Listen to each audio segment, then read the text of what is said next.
Bismillahirrahmanirrahim.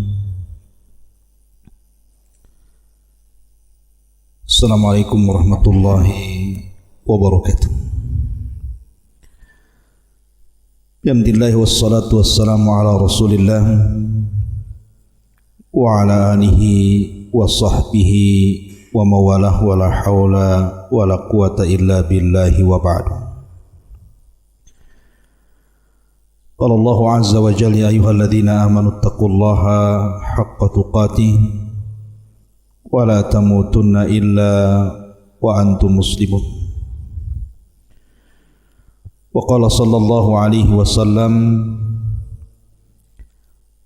fa inna asdaqal hadits kitabullah wa khairal huda huda Muhammadin sallallahu alaihi wasallam wa syarral umuri muhdatsatuha wa kullu muhdatsatin bid'ah wa kullu bid'atin dhalalah wa kullu dhalalatin finnar.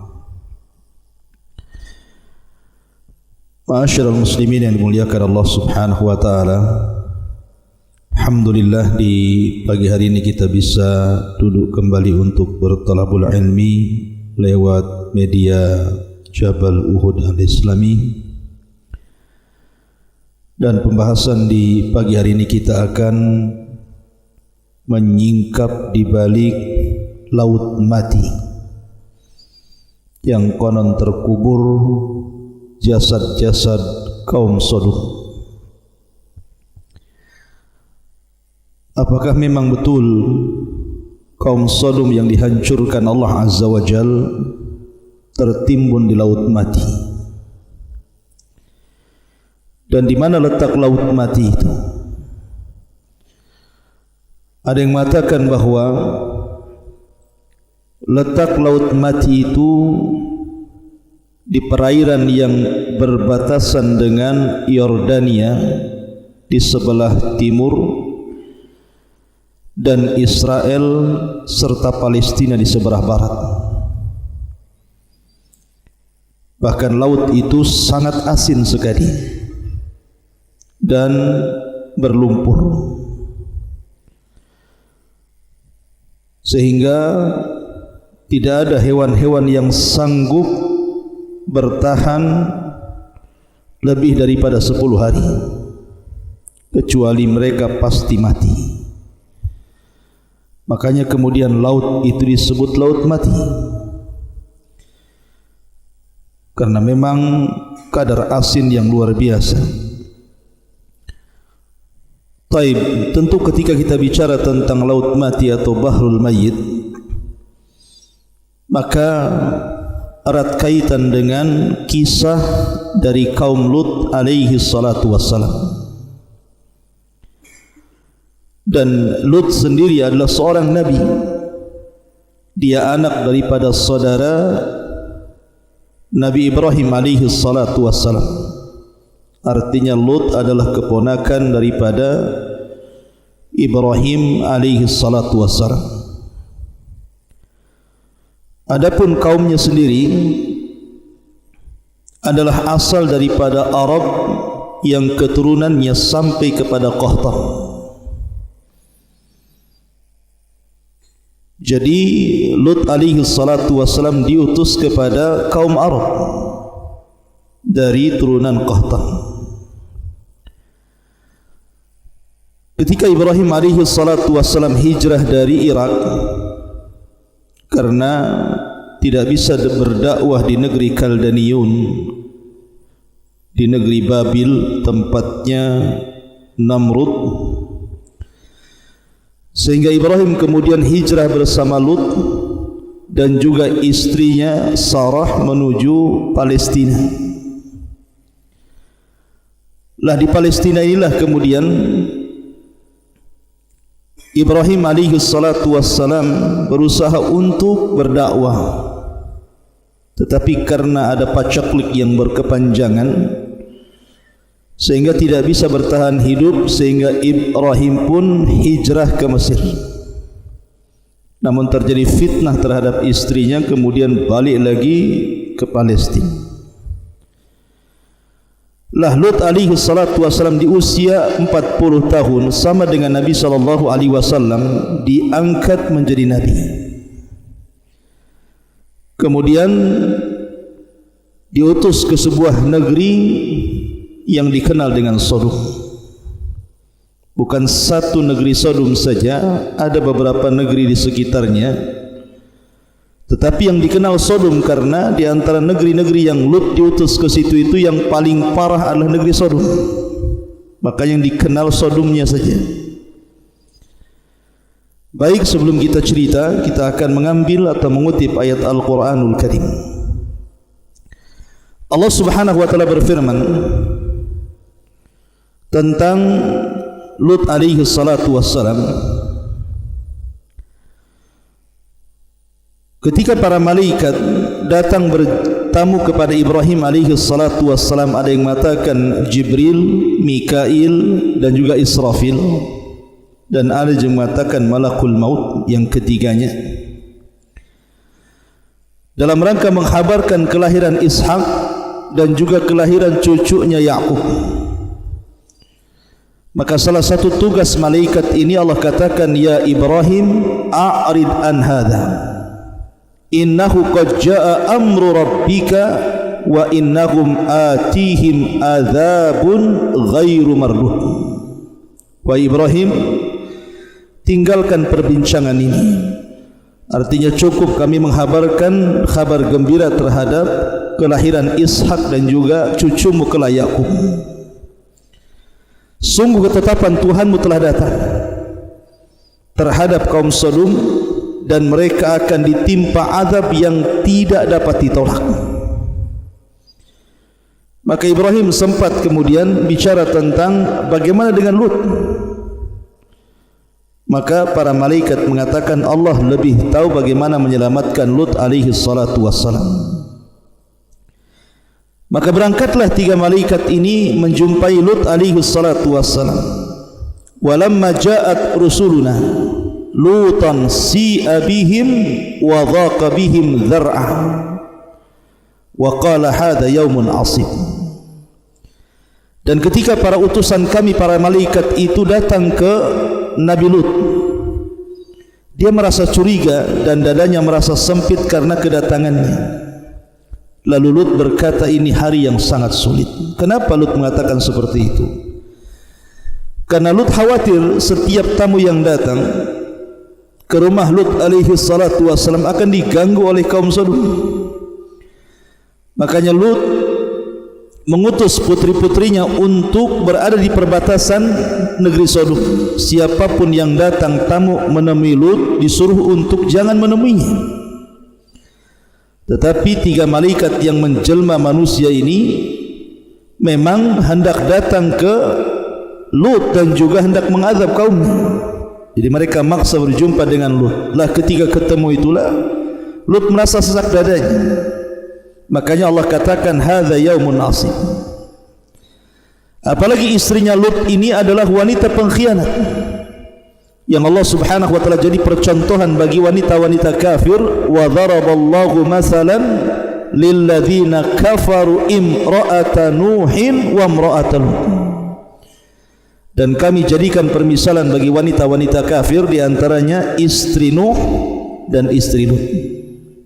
Keduanya berkhianat kepada kedua suaminya. Adapun pengkhianatan istrinya Nuh, tidak percaya dengan kenabian Nuh. Ketika turun wahyu, yang pertama mengatakan gila istrinya sebelum kaumnya. Adapun pengkhianatan istrinya Lut, karena istrinya Lut cemburu kalau ada tamu laki-laki yang tampan, maka istrinya akan membakar kayu bakar kemudian sebagai tanda bahwa di rumahnya ada tamu. Maka akan datang orang-orang jahat kaum Sodom kemudian akan memperkosanya. Makanya kemudian di sini dijelaskan waja'ahu qaumuhu yuhra'una ilaihi wa min qablu kanu ya'maluna sayyi'at. Dan kaumnya segera datang kepadanya ketika tahu bahwa di rumah Lut itu ada tamu, maka mereka segera datang karena ada tanda yang diberikan istrinya itu. Dan sejak dulu mereka selalu melakukan perbuatan keji.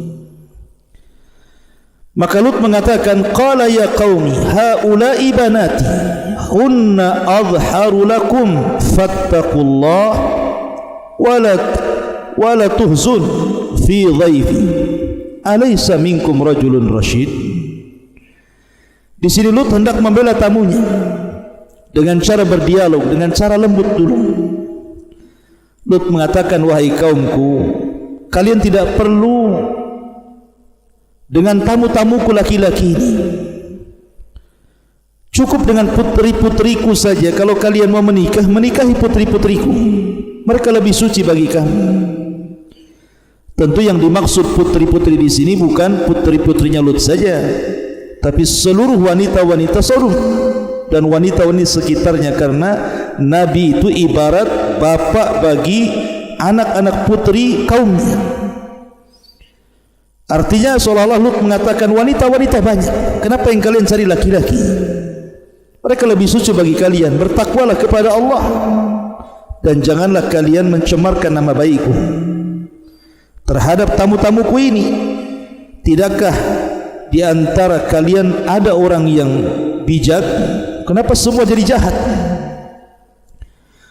Tapi mereka mengatakan, qalu laqad alimta ma lana fi banatika fi haqq wa innaka la ta'lamu ma nurid. Mereka malah menjawab, sesungguhnya engkau pasti tahu bahwa kami tidak mempunyai keinginan ataupun syahwat terhadap anak perempuan, dan kau tahu, mengetahui apa yang sebenarnya kami kehendaki. Maka Lut kemudian berusaha melindungi tamunya dan mengatakan, qala law anna li bikum quwwatan aw awi ila ruknin syadid. Sekiranya aku mempunyai kekuatan untuk menolak kalian, tentu aku dapat berlindung kepada keluarga yang kuat. Tentu aku akan lakukan itu demi membela tamu-tamunya. Ma'asyiral muslimin yang dimuliakan Allah Subhanahu wa taala, tetapi mereka maksa sampai pintu itu didobrak.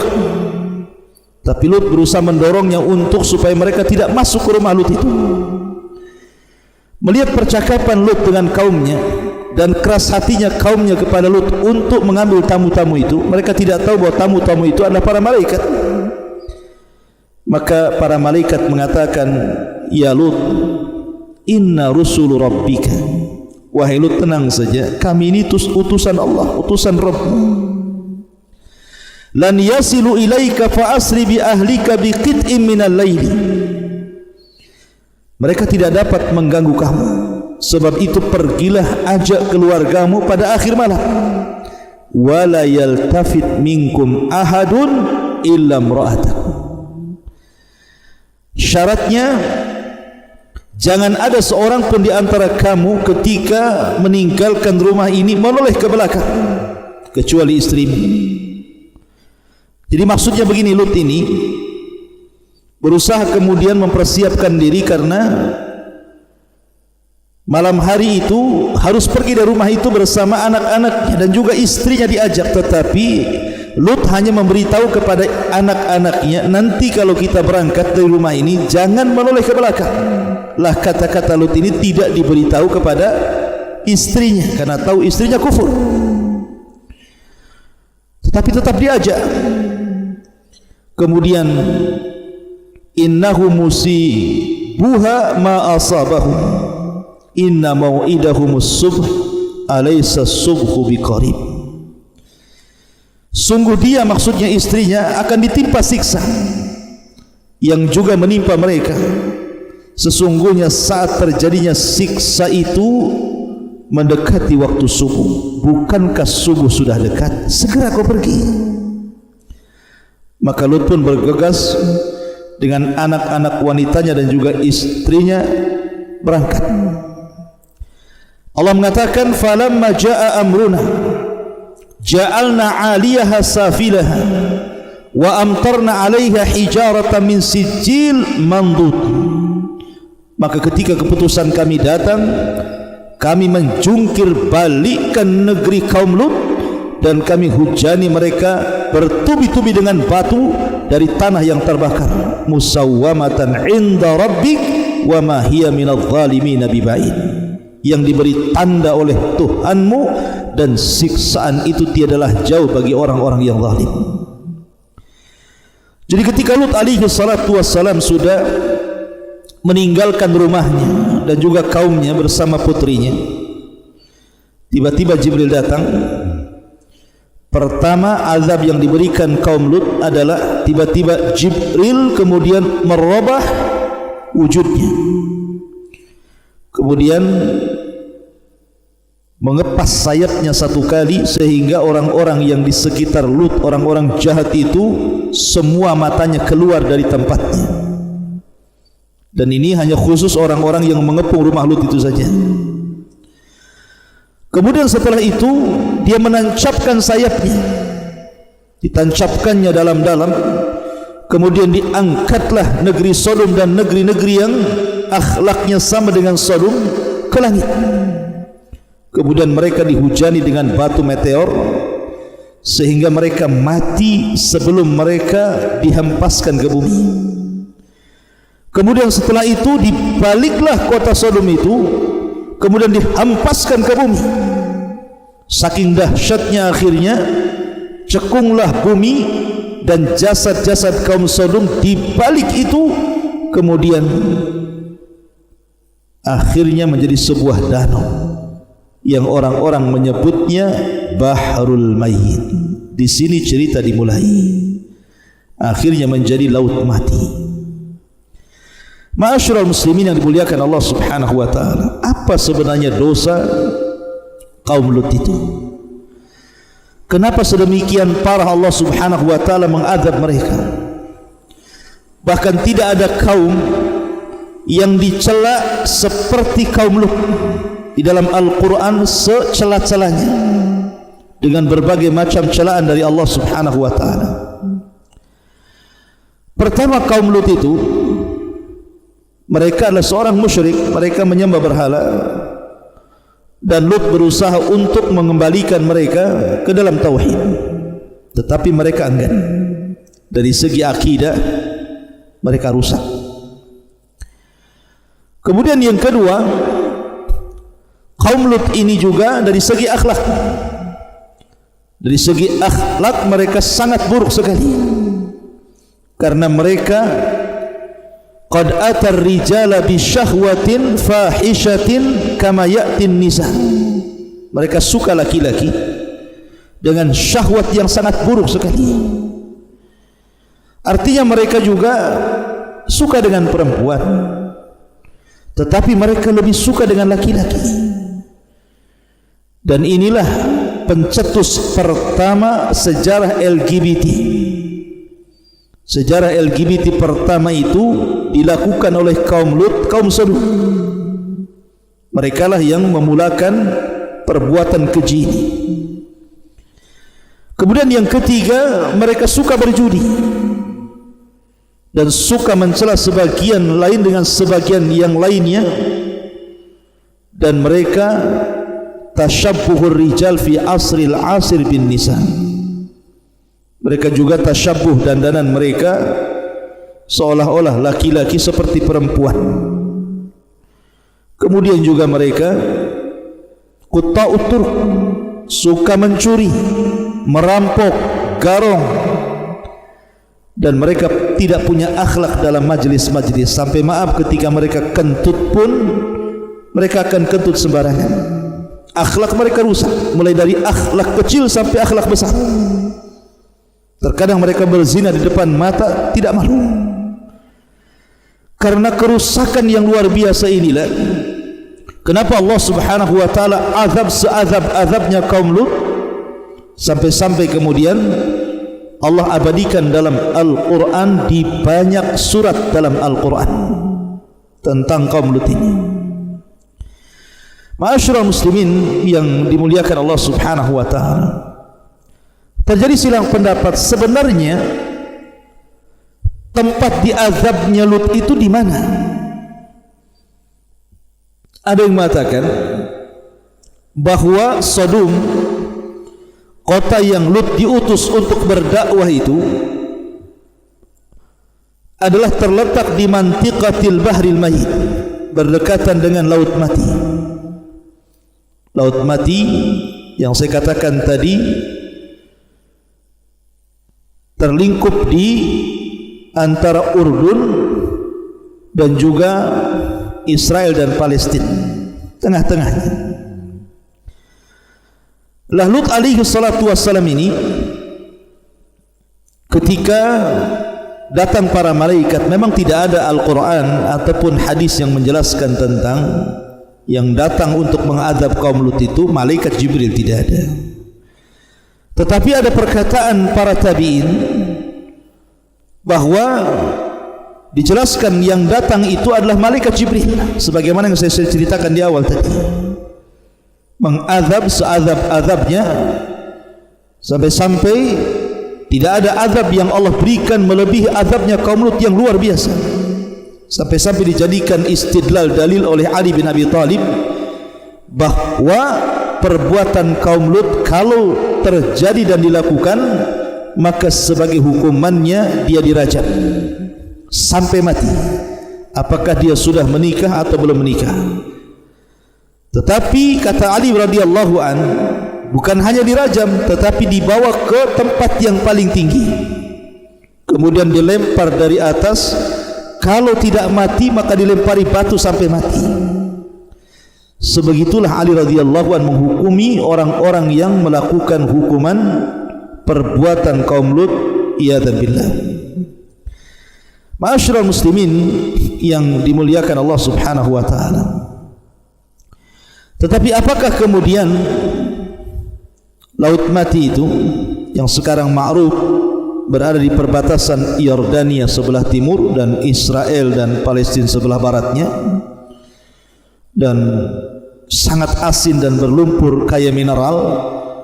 Memang laut itu indah sebenarnya, tapi masalahnya banyak orang-orang yang datang ke laut itu hanya untuk mandi lumpur, kononnya untuk kesehatan. Padahal Nabi SAW sudah melarang, tidak boleh seseorang itu mendatangi tempat-tempat yang diazab. Nabi SAW bersabda, la tadkhulu ala haula'il mu'adzabin illa an takunu bakin.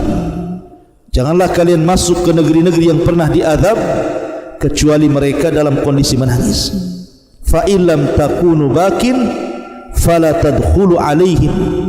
Kalau kalian tidak bisa menangis, maka jangan masuk ke tempat-tempat itu. Kenapa demikian? Dikhawatirkan tertimpa masalahnya, tertimpa azab sebagaimana yang Allah timpakan kepada mereka. Sekali lagi bahwa apakah memang di Laut Mati tempat jasad-jasad kaum Sodom yang diazab oleh Allah Subhanahu wa taala? Allahu a'lam. Allahu a'lam, kita tidak tahu. Tetapi itu yang banyak dibicarakan oleh para ulama. Karena bagaimanapun Quran tidak menyebutkan Laut Mati, hanya menyebutkan azabnya saja. Bagaimana Allah Subhanahu wa taala mengazab kaum Lut karena mereka membantah nabinya, mereka melakukan kesyirikan dan banyak kerusakan. Dan Allah Subhanahu wa taala katakan, wa inna lutan laminal mursalin idh najjaynahu wa ahlahu ajma'in illa ajuzan fil ghabirin thumma dammarna al-akharina wa innakum latamarruna alaihim musbihina wa bil laili afala ta'qilun. Dan sesungguhnya Lut termasuk dari kalangan para rasul. Ketika kami selamatkan dia dan keluarganya semuanya kecuali istrinya, termasuk orang-orang yang tertunda, maksudnya orang-orang yang diazab. Kemudian kami hancurkan seluruh kaum Sodom itu, dan kalian kelak akan melintasi terhadap mereka musbihina wa bil laili, di pagi dan di malam hari. Afala ta'qilun, tidakkah kalian berpikir bagaimana Allah Subhanahu wa taala mengadab mereka? Kata ahli tafsir dan juga sebagian tarikh Islami mengatakan, al-bahrul mayyit huwa makanu khasfin qura qaumi Lutin, bahwa Laut Mati itu tempat di mana terjadi azab bagi kaum Lut alaihi salatu wassalam. Adapun apakah sebuah kepastian, wallahu alam, ini kan penelitian ahli tafsir dan juga tarikh al-islami. Ini yang bisa sampaikan, dan banyak kisah-kisah yang masih samar seperti umpamanya kisahnya di mana letaknya pembendaharaan Qarun. Ini kita akan bahas nanti.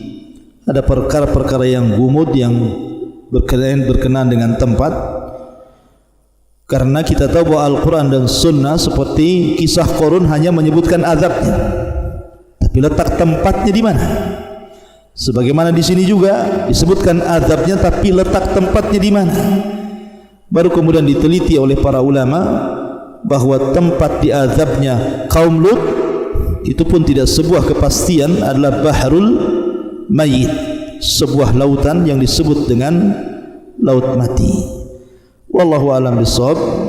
Mudah-mudahan ada manfaatnya. Subhanaka wa bihamdika asyhadu an la ilaha illa anta astaghfiruka wa atubu ilaik. Allahu ta'ala. Assalamualaikum warahmatullahi wabarakatuh.